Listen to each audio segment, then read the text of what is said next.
তো আজকের ভিডিওতে একটা গুরুত্বপূর্ণ টপিক থাকবে, সেটা হচ্ছে কি আপনারা ভাই ফেসবুক ইউটিউবের ফাঁদে পড়ে কেউ আসলে উদ্যোক্তা হওয়া থেকে বিরত থাকুন। কারণ কি, এই যে এটা হচ্ছে ফরিদপুরের অনাথের মোড়, হ্যাঁ।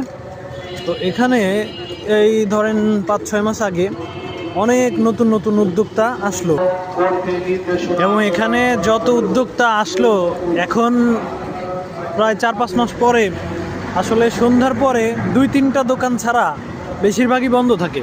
এই একটা বিজনেস স্টার্ট করতে কিন্তু ভাই এক একজনের 50-60 হাজার টাকার মতো প্রায় লাগছে।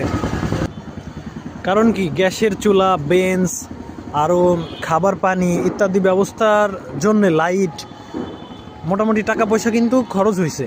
কিন্তু দিন শেষে একটা কথা বলবো যে ফেসবুক ইউটিউবে লাখ লাখ টাকার ইনকামের ফাঁদ দেখে যে একটা ছোট স্টল নিয়ে বসে, ফুড কার্ট নিয়ে বসে মাসে লাখ টাকা ইনকাম, এইসব ফাঁদে কেউ আসলে ভাই পা দেন না।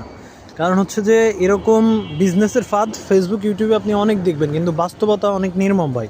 বাস্তবে আপনি যদি একটা বিজনেস রান করাতে চান এবং সেই টাকা দিয়ে যদি আপনি সংসার চালাতে চান, তাহলে বুঝবেন আসলে বাস্তবতা অনেক কঠিন। তাই নতুন একটা ব্যবসা শুরু করার আগে অবশ্যই আপনারা সতর্ক থাকবেন এবং অনেক কিছু ভেবে চিন্তে তারপরে ব্যবসা শুরু করার চেষ্টা করবেন। ধন্যবাদ সবাইকে।